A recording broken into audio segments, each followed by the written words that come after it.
በተለያዩ የአማራ ቀጠናዎች የፋኖ ተጋድሎች የተካሄዱባቸው አውደ ውጊያዎች መኖራቸውን የሚገልጹ መረጃዎች ለአንከር ሚዲያ ደርሰውታል። ከፍተኛ ቁጥር ያለው የአገዛዙ ሰራዊት በአማራ ፋኖ ብሔራዊ ንቅናቄ አፋብን በኩል የወጣውን የምህረት አዋጅ ተከትሎ እጃቸውን በመስጠት ላይ መሆናቸው ተመልክቷል። በተለያዩ ቦታዎች እየተደረጉ ባሉ ውጊያዎችም በአገዛዙ ሰራዊት ላይ የሚደርሰው ሰብአዊና ቁሳዊ ኪሳራ እንደዚሁ በከፍተኛ ደረጃ እየተመዘገበ እንዳለ ነው በመናገኛቸው መረጃዎች ላይ የተመለከተው። በተያያዘ ዜናም የኦሮሞ ነጻነት ሰራዊት አዲስ አበባ አቅራቢያ የምትገኝን አንድ ቁልፍ ቦታ በቁጥጥሩ ስር ማድረጉ ተመልክቷል። በርካታ የስርዓቱን ታጣቂዎች መግደሉንም ነው ያገኘነው መረጃ የሚያመለክተው። በሌላ በኩል በኢትዮጵያ በተለያዩ አካባቢዎች ያለው ውጥረት እንደቀጠለ ነው። የአብይ አህመድ ሰራዊት ወደ ሰሜን ኢትዮጵያ የሚያደርገውን ጉዞ አጠናክሮ ቀጥሏል። ከፍተኛ ቁጥር ያለው ሰራዊትና የጦር መሳሪያ ወደ ሰሜኑ የኢትዮጵያ ክፍል እየተጓጓዘ እንዳለ ተመልክቷል። ህወሓትም መግለጫ አውጥቷል። መግለጫው ጦርነቱ አይቀሬ መሆኑን በመግለጽ ለትግራይና ለኢትዮጵያ ህዝብ ጥሪ ያደረገበት መግለጫ ነው ያወጣው። ይህ በእንዲህ እንዳለም ዓለም አቀፉ የግጭት ተንታኝ ቡድን አይሲጂ ጦርነቱ አይቀሬ ነው ሲል አንድ ጥናታዊ ሪፖርት አውጥቷል። በኤርትራና በኢትዮጵያ መሃል ጦርነቱ ሊካሄድ የሚችልበት እድል ሰፊ እንደሆነ በመግለጽ ይህ ጦርነት እንዲቀር ማናቸውም አካላት አስፈላጊውን ጫና እንዲያደርጉ ጥሪ አድርጓል። መረጃዎችን ወደ እናንተ በማካፈል በአንዳንዶቹ ላይ ሰፊ ትንታኔ የምንሰጥበት ምራ ግብርን ነው ይዘን የቀረብነው። የዘውትር ተሳታፊያችን መስመር ላይ ይገኛል። የምንጀምረው ከአማራ ክልል ነው። ዘግይቶ የሚወጡ መረጃዎች እንደሚያመለክቱት የአብይ አህመድ አገዛዝ በአማራ ክልል የሚደረገውን ውጊያ ለመቀጠል እንዳይችል የበጀት እጥረት እንደገጠመው ተመልክቷል። ይህንን የበጀት እጥረት ለመቅረፍ ማህበረሰቡ በየቤቱ እንዲያዋጣና ነጋዴዎች በከፍተኛ መጠን መዋጮ እንዲያደርጉ አስገዳጅ መመሪያ መተላለፉን ነው የሰማ ነው። ጦርነቱን ተሸከሙት ብለዋል የአብይ ጄኔራሎች ሰሞኑን ወደ ታች ባወረዱት መመሪያ ላይ። እስቲ ከአማራ ክልሉ ወቅታዊ ሁኔታ እንጀምር። ምን አለ? አዳዲስ ውጊያዎች፣ አዳዲስ ክስተቶች እየተስተናገዱ ነው። እስቲ መረጃዎችን አካፍለን። አመሰግናለሁ መሳይ። የአማራ ፋኖ ብሔራዊ ንቅናቄ አፋብን ሸዋ ጠቅላይ ግዛት እዝ በአገዛዙ ኃይሎች ላይ የተቀናጀ ጥቃት መፈጸሙን አጠናክሮ የቀጠለ ሲሆን በዛሬው ዕለት የአጼ አምደ ጽዮን ኮር አካል የሆነው አጼ ዳዊት ክፍለ ጦር በመራቤቴ አውራጃ ሬማ ከተማ መሽጎ በነበረው የብልጽግናው ወይም የአገዛዙ ሰራዊት ላይ ወታደራዊ ኢላማ በማድረግ በከበባ ጥቃት ማድረሱን ክፍለ ጦሩ በላከው የግንባር መረጃ አስታውቋል። ከንጋቱ 12 ሰዓት ላይ መነሻውን ከሬማ ከተማ በማድረግ ወደ ማጀቴ ቀበሌ ተንቀሳቀሰ ሲሆን ልዩ ቦታው ቻይና ካምፕ በተባለ ቦታ ላይ የአጼ አምደ ጽዮን ኮር ከፍተኛ ጥቃት ፈጽሞበት መፍረሱን ለማወቅ ተችሏል። የክፍለ ጦሩ ሻለቆች በሰሩት አስደማሚ የቅንጅት ኦፕሬሽን የአገዛዙ ወታደሮች በውጊያ ወቅት የመፍረስ አደጋ ገጥሞት መበታተኑን ለማወቅ ተችሏል። የዙ 23 ድብደባ ሽፋን በመስጠት ሙትና ቁስለኛውን ይዞ ሬማ ከተማ መግባቱን መረጃዎች አረጋግጠዋል። ይህ በእንዲህ እንዳለ የአማራ ፋኖ ብሔራዊ ንቅናቄ አፋብን ያወጣውን የምህረት አዋጅ ተከትሎ በርካታ ወታደሮች ጥሪውን ተቀብለው በተለየ ሁኔታ በርካታ የአገዛዙ ጦር ወደ ፋኖ የጦር ካምፖች እየተመመ እንደሚገኝ ለማወቅ ተችሏል። ይሄ እንግዲህ ሰሞኑ በርካታ የብልጽግና ወታደሮች በአማራ ፋኖ ብሔራዊ ንቅናቄ ሸዋ ጠቅላይ ግዛት እዝ በየኮሮቹ ስር ባሉ የክፍለ ጦር አሃዶች ውስጥ በየቦታው ከነሙሉ ትጥቁ እዙን እየተቀላቀለ እንደሚገኝ፣ በተለይ ደግሞ በሰሜን ወሎ የጠነከረ የእጅ መስጠት ሂደት እየተፈጸመ እንደሆነ ለማወቅ ተችሏል። ወደ ወታደራዊ ውጊያዎች ስንመለስ በምዕራብ ጎጃም ዞን ደጋዳሞት ወረዳ ፈረስ ቤት ከተማ በርካታ የአገዛዙ ወታደሮች ሙትና ቁስለኛ የተደረጉበት ውጊያ መደረጉን ውጊያው ለተከታታይ 5 ሰዓታት የዘለቀ ሲሆን የአገዛዙ ኃይል ከአየር መቃወሚያና ሞርተር ጀምሮ በሌሎች ከባባድ መሳሪያዎች ታግዞ ራሱን ለመከላከል ሙከራ ያደረገ ቢሆንም ከወደ ፋኖ የተወሰደበትን የከበባና የቆረጣ ማጥቃት መቋቋም አቅቶት ሙትና ቁስለኛውን ማንሳት በማይችልበት ደረጃ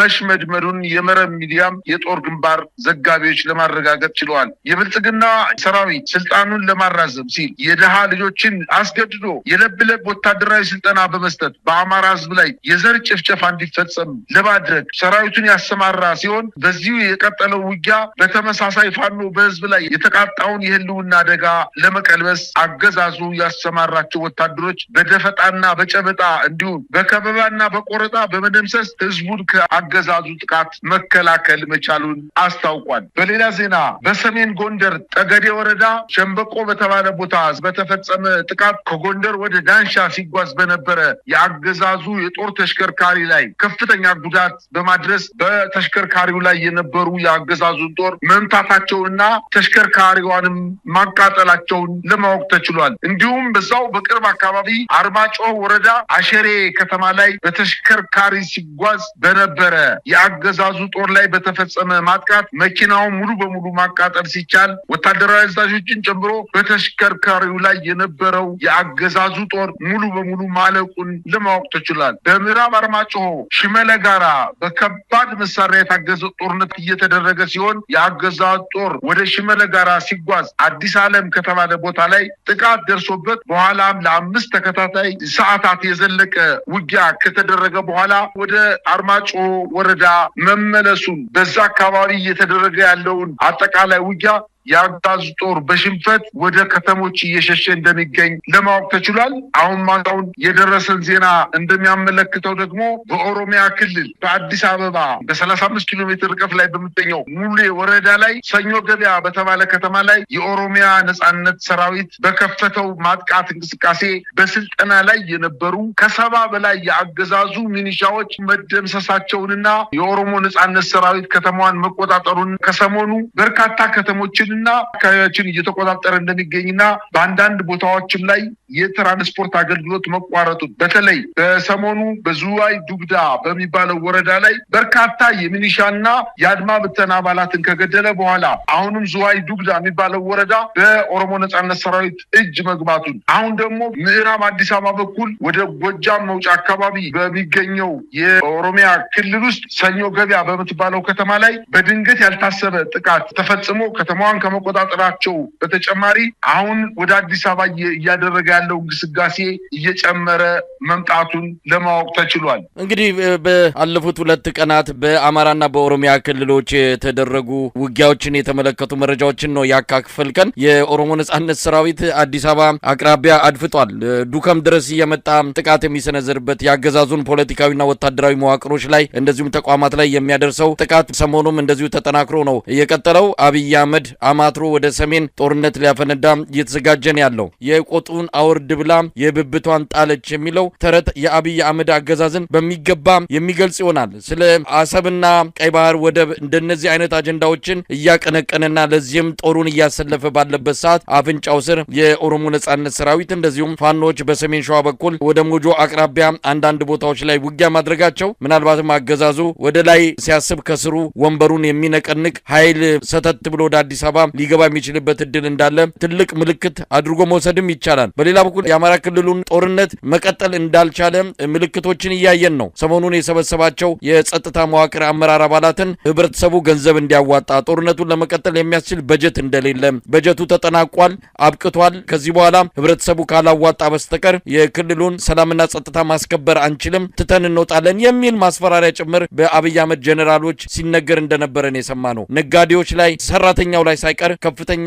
መጠን ያለው መዋጮ እንዲሰበሰብ ነው መመሪያ እየወረደ ያለው። እንግዲህ የአማራ ህዝብ የሚሞትበትን ጦርነት በራሱ ገንዘብ ጥይት እንዲገዛበትና መሳሪያ እንዲገዛበት እንዲያደርግ ነው እየተፈረደበት የሚገኘው። ከዚህ በላይ ጭካኔም የለም። ሰሞኑን በሽንፈት ብዙ ኪሳራ ያስተናገደው የአብይ አህመድ ሰራዊት በተስፋ መቁረጥ የገበሬዎች ቤት ውስጥ በመግባት ወታደሮቹ እህል እያወጡ የሚደፉበት፣ ሴቶችን የሚደፍሩበት እንዲህ አይነቱ ክስተት ኢትዮጵያውያንን በእጅጉን አሳዝኗል። በተለይ በቪዲዮ ባይቀረጽም ሴቶች፣ እናቶች፣ ህጻናቱ ሳይቀር በአገዛዙ ሰራዊት መደፈራቸውን ነው ያገኘነው ሪፖርት የሚያመለክተው። ነገር ግን ራሳቸው እየቀረጹ የገበሬውን እህል እያፈሰሱና መሬት ላይ እየደፉ የሚታይበት ቪዲዮ በከፍተኛ ደረጃ ህብረተሰቡን ያሳዘነ ጉዳይ ሆኗል። ምንድን ነው ማለት የሚቻለው? እነዚህን ነገሮች ተመልክተን አገዛዙ አማራ ክልል ላይ በተስፋ መቁረጥ እየወሰዳቸው ያለው የጭካኔ እርምጃዎች እንደዚሁም መዋጮ ህብረተሰቡ እንዲያዋጣ ያስተላለፈው አስገዳጅ መመሪያ በራሱ ህብረተሰቡን ለበለጠ ቁጣ እንደሚዳርግ ነው የሚጠበቀው። ምን ማለት ይቻላል? መሳይ አገዛዙ እኮ ዛሬ አይደለም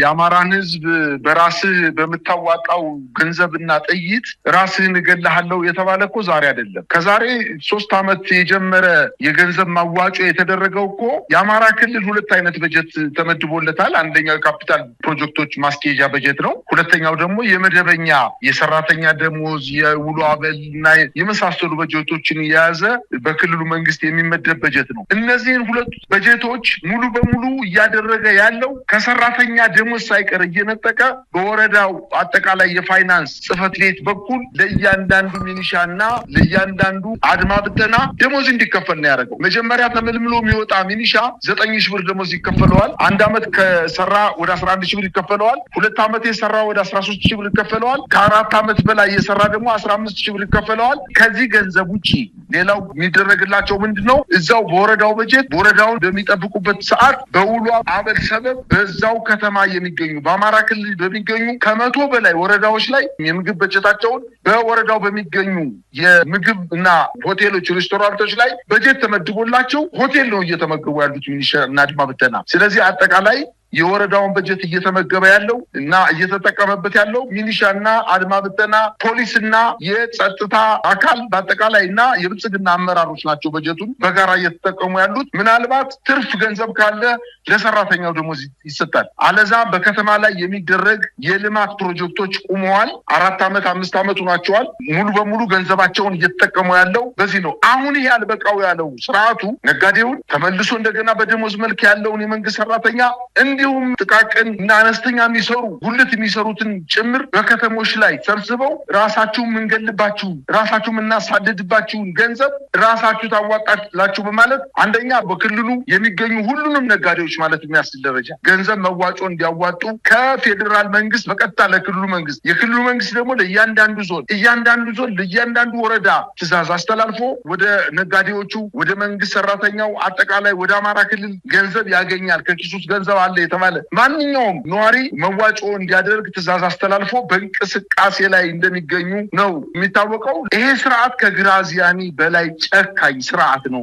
በራሳችን ገንዘብ ራሳችንን ለመግደል ከፍተኛ ጥረት እያደረገ እንደሆነ ስለሚታወቅ አምርረን መታገል አለብን ብለን የምንለውም ለዛ ነው። የመረረ ትግል ካላደረግን በስተቀር ምናልባትም ከገደለን በኋላ ራሱ የአስክሬን አምጡ ሊለን ሁሉ ስለሚችል ከዚህ በፊት ወጣቱ ወደ ከተማ የፋኖ ኃይሎችን ደግፋቸዋል ወይም የፋኖ ኃይሎች ከተማ ገብተው የመከላከያ ሰራዊቱን ሲመቱት የተመለከተው ነገር በመራይ፣ በፍኖተ ሰላም፣ በደንበጫ፣ በደጋዳሞች፣ በጎንደር በተለያዩ አካባቢዎች፣ በሸዋና በወሎ በተለያዩ አካባቢዎች የተሸነፈ ሰራዊት ወደ ከተማ ሲገባ ወጣቱን አስፋልት ላይ እያወጣ ሲረሽን ተመልክተናል። አሁን ደግሞ ሊያደርግ የሚችለው ምንድነው? የተረሸኑትን ሰዎች ጥይት አባክናቸዋልና ወላጆቻቸው አስክሬን የምታነሱት ገንዘብ ስትከፍሉ ነው በማለት የድሮ ዘመንን ወደኋላ ተመልሰን እንድናስታውስ እያደረገ ስለሆነ እያንዳንዳችን ቤት ችግሩ ወደ ማንኳኳት እየመጣ ስለሆነ ወጣት ልጅ ያለሽ እናት፣ ወጣት ልጅ ያለህ አባትም ቢሆን በአርበኝነት ሚስትህና ሴት ልጆችህን ለመጠበቅ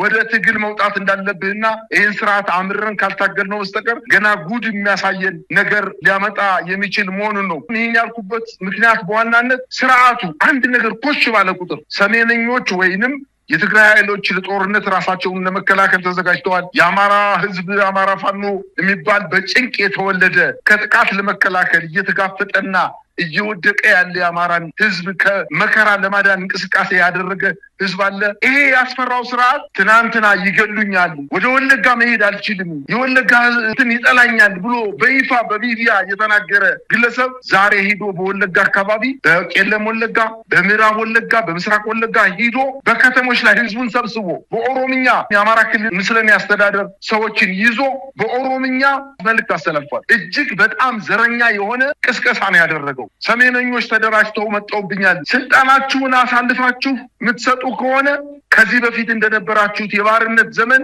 ባሪያ ሁናችሁ ትቀጥላላችሁ። ስለዚህ ስርዓታችሁን ጠብቁ፣ ሀብታችሁን ጠብቁ። አሁን ሀብቱ በእናንተ እጅ ነው። ከዚህ በፊት ግን በእናንተ አይደለም።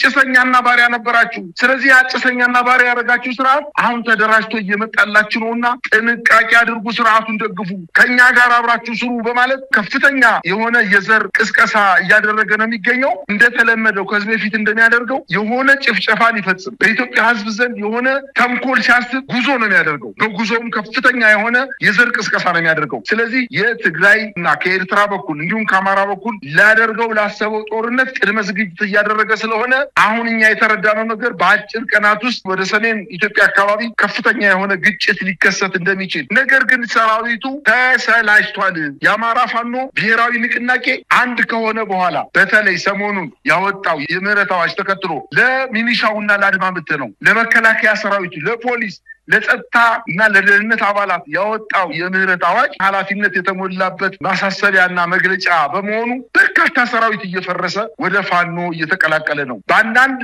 አካባቢዎች እንዲያውም ወደ ትግራይ ክልል የሚሄድ የመከላከያ ሰራዊት ከየከተሞች እየጠፋ ከየከተሞች ለረፍት፣ ለምሳ፣ ለቁርስ፣ ለራት ሲወርድ ወይም የጸጥታ ችግር አለበት ተብሎ ቁመው መኪኖችን አካባቢውን ለማጽዳት እንቅስቃሴ በሚያደርጉበት ሰዓት ከዛ እየጠፋ እየሄደ ነው። ዛሬ እንኳን የተመለከትነው ነገር ምንድን ነው? በምስራቅ አማራ ቀጠና ከ803ኛ ኮር ላይ 12ኛና 61ኛ ክፍለ ጦር በመክዳት 10 የመከላከያ ሰራዊቶች 10 ጥቁር ክላሽ ይዘው 2100 የክላሽ ተተኳሽ ይዘው 18 የእጅ ቦምቦችን ይዘው 24 የክላሽ ካዝና 16 የደረትና የወገብ ትጥቅ ይዘው በዛው አካባቢ የሚገኘውን የማረጉ ተፈራ ክፍለ ጦርን መቀላቀላቸው በደቡብ ጎንደር 18 ወረዳዎችን ፋኖ ሙሉ በሙሉ ከተቆጣጠረ በኋላ የሚኒሻ አባላት ወደ ፋኖ መቀላቀላቸውንና አንዳንዶችም መሳሪያቸውን ይዘው የተወሰኑት በጣት የሚቆጠሩት ወደ ቤተሰቦቻቸው እንደሄዱ ራሳቸውን ለመጠበቅ ምህረት ደብዳቤ ተሰጧቸው፣ የተወሰነ የትራንስፖርት ተሰጧቸው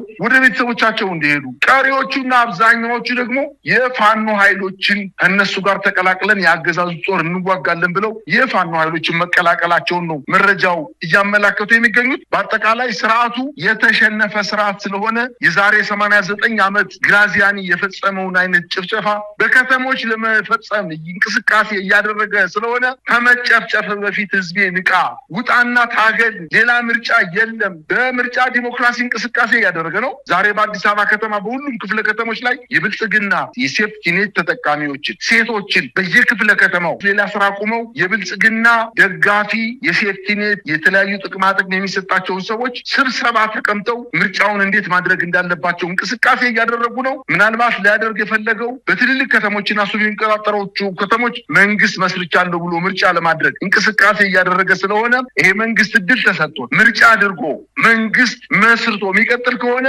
የበለጠ ጭፍጨፋ ስለሚፈጽም ከወዲሁ ሳይቃጠል በቅጠል እንቅስቃሴ ማድረግ እንዳለባቸው ነው ማሳሰብ የምፈልገው። ግን በአጠቃላይ ስርዓቱ ያንን እድሜ ያገኛል የሚል እምነት የለኝም። መሳይ፣ አሁን ወደ ሰሜን ኢትዮጵያ ያለውን አጠቃላይ ሁኔታ ባጭሩ ውስጥ እንመልከተው። ዓለም አቀፉ የግጭት ተንታኝ ቡድን አይሲጂ እንዳወጣው መረጃ ከሆነ ጦርነቱ አይቀሬ ነው ብሏል። ህወሓቶችም ከዚህ አንጻር እየተዘጋጁ እንዳለ ነው የሚነገረው። አብይ አህመድ ጋር የተጠጉና ቀደም ሲል በነበረው የትግራይ ጦርነት መሪ ተዋናይ ከሆኑ ውስጥ አንዱ ሌተናል ጀነራል ጻድቃን ገብረትንሳኤም ጦርነቱ እንዳይጀመር ምንችለው እናደርጋለን፣ ከተጀመረ ግን ባጭሩ እንዲጠናቀቅ ነው የምናደርገው የሚል ነገር ነው የተሰማው። መረጃዎች እንደሚያመለክቱት ከሆነ ብርሃኑ ጁላና ጻድቃን ገብረትንሳኤ ይህንን ጦርነት እንዲመሩ፣ ጀነራል አበባው ግን ወደ ጎን ተገፍተው ሌሎችም ጀነራሎች እንዲርቁ የተደረገበት ሁኔታ ነው ያለው። አብይ አህመድ በትግራይ አካባቢ ምናልባት ጦርነቱን የሚጀምርበት ሁኔታ ካለ ሊመሩ የሚችሉት ከፊት እንዲመጡ የተደረጉት እነ ብርሃኑ ጁላና ጻድቃን ገብረትንሳኤ እንደሚሆኑ ነው አንዳንድ መረጃ ምንጮች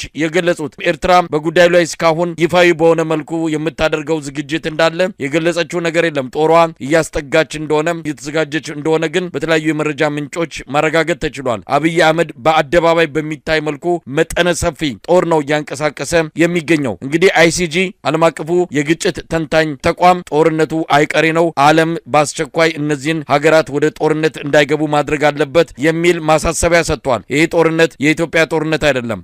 አስመልክቶም የተለያዩ ተቋማት የተለያዩ ዲፕሎማቲክ ማህበረሰብ አካላት ጦርነቱ የኢትዮጵያ ጦርነት እንዳልሆነ ኢትዮጵያ የሌሎች ሀገራትን ፍላጎት ለማስፈጸም የምትገባበት ጦርነት እንደሆነ ከወዲሁ እየገለጹ ይገኛሉ። ይህ ጦርነት መካሄድ የለበትም፣ ከተካሄደ ግን ኢትዮጵያን በከፍተኛ ደረጃ ይጎዳል፣ የአብይ አህመድንም ዘመን እንደሚያከትም ማረጋገጫ ይዞ የሚመጣ ጦርነት እንደሚሆን ነው ከወዲሁ እየተገለጸ ያለው። መሳይ እነዚህ ጀነራሎች በተለይ ከህወሓት የወጡ ጀነራሎች በህወሓት እና በፌዴራል መንግስቱ በተደረገው ጦርነት ወቅት ወታደራዊ እና ፖለቲካዊ ትንተና ሲሰጡ የነበሩ ጀነራሎች እንደው አሁን ተመልሰው መድረክ ላይ ወጣው ሲናገሩ ህዝብ ይንቀናል፣ እንደው ከትከሻችን ላይ የነበረው ማዕረግ የእውነት አይደለም ብለው ያጣጥሉናል ብለው እንኳን የማይሳቀቁ መሆናቸውን ነው የተረዳሁት። አንዳንድ ጊዜ እንደው ሞኝ ባያፍር የሞኝ ወገን ያፈራል ይባላል። እነዚህ ጀነራሎች እንደው ሀገር ሲመሩ ነበር ወይ ኤታ ማጆር ሹሙ ነው የኢትዮጵያን መከላከያ ሰራዊት ይመሩ ነበር ወይ ብለን እንዴት እንደዚህ አይነት አቅም ይዘው ቀጠሉ ብለን እንደው ሌላውን ትተን ሌተናል ጀነራል ጻድቃን ገብረትንሳኤን ስንመለከተው ከዚህ በፊት ምንድን ነው ሲል የነበረው አሁን ደግሞ ጀነራል ጉሺን ጀነራል ከበደ ፈቃዱን እንዲሁም ኮሎኔል ንጉሴ ወልደ ገብርኤልን በቅጽል ስሙ ወለጋ ተብሎ የሚጠቀሰውን የጦር መሪዎቹን ወደ አዲስ አበባ ጎትቶ አምጥቷል። ይህን ተከትሎ የህወሓት ማዕከላዊ ኮሚቴው አስቸኳይ ስብሰባ ተቀምጧል። በእርግጥ የእነዚህ ጀነራሎች መምጣት ፖለቲካዊ አንድምታው ጥሩ ላይሆን ይችላል ለህወሓት። ነገር ግን የሚመጡ ጀነራሎች ህዝብ ጋር እስካልሆኑ ድረስ የትም አይደርሱ። እነ ጻድቃን ያኔ በስሜት የተናገሩት ነገር የትም እንዳላደረሳቸው ሁሉ ዛሬ የሚሰጡት ትንተና ማን ሊያምናቸው ይችላል? ምናልባት ከዚህ በፊት ውጊያ የሚያውቅ ውጊያ መምራት የሚያውቅ ብለን ስንገምተው የነበረውን ፉርሽ እንዳደረገው መረዳት እንችላለን። የህወሓት ስራ አስፈጻሚ ወይም ማዕከላዊ ኮሚቴው ስብሰባ አድርጎ ጦርነቱ የማይቀር መሆኑን ለትግራይ ህዝብ እያስገነዘበ እንደሚገኝና ህዝቡ ዝግጅት እንዲያደርግ እህል ውሃ እንዲያጠራቅም ከበባ ስለተፈጸመበት ህዝቡ እህል አስፈጭቶ እንዲይዝ፣ በርበሬ እንዲይዝ፣ በሶ እንዲይዝ፣ ዘይት እንዲይዝ፣ የመሳሰሉ ነገሮችን እንዲይዝ ከታጣቂዎች ጋር በተለይ ኢትዮጵያ ውስጥ መሳሪያ አንግበው ይህ ስርዓት ከሚታገሉ ታጣቂዎች ጋር የእውነተኛ አንድነት የጋራ ውይይት አድርገው ወደ አንድነት መምጣት እንዳለባቸው እና ለዚህም እየተሰሩ እንደሆነ በስራ አስፈጻሚ ደረጃ ተወያይተዋል። የጸጥታ ኮማንድ ፖስትም አቋቁመዋል። ምናልባት የጥሬ ገንዘብ ችግር ሊገጥመን ስለሚችል ውጊያው ሲከፈት ከበባዎች ተፈጽመው ከዚህ በፊት እንደተደረገው የአውሮፕላን በረራ እህል ወደ ትግራይ እንዳይገባ፣ ባንክ አገልግሎት እንዲቋረጥ፣ የኔትወርክ አገልግሎት እንዲቋረጥ ስርዓቱ እየተዘጋጀ ስለሆነ ከነዚህ አራት መሰረታዊ ነገሮች ጉዳት እንዳይደርስብን ቅድመ ዝግጅት ማድረግ አለብን። እነሱ በደንብ እየተዘጋጁ ነው። ስርዓቱም ከ200 በላይ ስትራቴጂክ የሆኑ የከባባድ መሳሪያዎችን ወደ ትግራይ ድንበር እንዳስጠጋ በማንኛውም ሰዓት ባልተጠበቀ ሁኔታ በየትኛውም ደቂቃ ውጊያው ሊፈነዳ እንደሚችልና ጫፍ ላይ የደረሰ እንደሆነ ነው መረጃዎች የሚያመላክቱ። ግን በአጭር ጊዜ እናጠናቅቀዋለን፣ በትንሽ መስዋዕትነት እናጠናቅቀዋለን፣ ጦርነት እንዳይፈነዳ የተሻለን ጥረት እናደርጋለን እያለ ቢናገርም ይሄ ንግግር ከንግግር የዘለለ ምንም ጠቀሜታ የሌለው ለስርዓቱ አድሮ ዝግጅት እያደረገ እንደሆነ በተለይ ጻድቃን እና ጌታቸው ረዳ የነጻ መሬት ወይም ሀራ መሬት የሚባለውን በአፋርና በአማራ ድንበር ላይ የህወሓት ኃይሎችን ለመግጠም እንቅስቃሴ ያደረጉ ኃይሎችን የፌዴራል መንግስት ወኪል ሆነው በጀት መድበው እነሱ እያደረሱ እነሱ እያሰለጠኑ ወታደራዊ ስልት እየቀየሱ የትግራይን አካባቢ ህዝብ ለመረበሽ እንቅስቃሴ እያደረጉ ስለሆነ ምናልባትም ከዚህ ከ20 ምናምን ዓመት በፊት በ93 ዓመተ ምህረት የህወሓት ክፍፍል ወቅት የነበረው ቂም እስካሁን ድረስ እንዳልቻረለት ነው መረዳት የሚቻለው። በአጠቃላይ ጠቅላይ ሚኒስትሩ ሰሜነኞች ተዘጋጅተው እየመጡ ነው፣ ስርዓታቸውን ሊነቁ ነው። ይሄ ስርዓት ለኦሮሞ ህዝብ ልማትና ሰላም እና አንድነት ከፍተኛ አስተዋጽኦ አድርጓል። ይሄንን ስርዓት መጠበቅ ካልቻላችሁ ግን ሰሜነኞች ሲመጡ ባህሪያ ያደርጓቸዋል ብሎ ሲቀሰቅስ እነዚህ ሰዎች ከጎኑ አስቀምጦ ሲናገር ደግሞ በጣም የሚገርም እንዴት እንደናቃቸውና እንዴት እንደተዋረዱ እዚህ ላይ ብቻ እንኳን ማየት እንቻላል። ግን በአጠቃላይ ስርዓቱ የተሸነፈ ስርዓት በመሆኑ የፈለገውን ያክል ቢናገር ለውጥ የማያመጣ ምንም ፈቀቅ ያለ መፍትሄ ማምጣት የማይችል እሱ ያቋቋማቸው አጠቃላይ ድርጅቶች እሱ ያቋቋማቸው አጠቃላይ ተቋማት የከሸፉ ተቋማት መሆናቸውን በበርካታ ሁኔታዎች እና ምሳሌዎች መጥቀስ እንደሚቻል ነው መረዳት የቻልኩት። መሳይ ብዙ ነገሮች በፍጥነት እየተከናወኑ ነው የሚገኙት። ከምንም በላይ አብይ አህመድ ወደ ሰሜን በከፍተኛ መጠን እያጎረፈ ያለው የመሳሪያና የሰራዊት ኃይል እንግዲህ ጦርነቱ በእርግጥም ይካሄዳል ወይስ አብይ አህመድ እንዲሁ አጀንዳ ለመፍጠርና በግርግር የሀገር ውስጥ በርካታ አጀንዳዎች ህዝቡ ያለውን የኑሮ ውድነቱን በኑሮ ከፍተኛ አደጋ ውስጥ የገባውን ትኩረት ወደ ሌላ አቅጣጫ ለማስቀየስና መንግስት የሀገርን ሁሉና ለመጠበቅ ጦርነቱ ስለገባ እንደው አንዳንድ ችግሮቻችንን አውጥተን አንናገርም ከመንግስት ጎን እንሰለፍ የሚል አቋም እንዲዝ ለማድረግ ታቅዶም ሊሆን ይችላል እንዲህ አይነት የጦርነት ነጋሪትና እምቢልታ እየተነፋ ያለው። ለማንኛውም ሁሉም ነገር በሂደት የሚታይ ይሆናል። መረጃዎችን እየሰበሰበን ዳግም በዚሁ በአንከር የመረጃ ክፍለ ጊዜ እንገናኛለን። በጣም አመሰግናለሁ። እኔም አመሰግናለሁ መሳይ።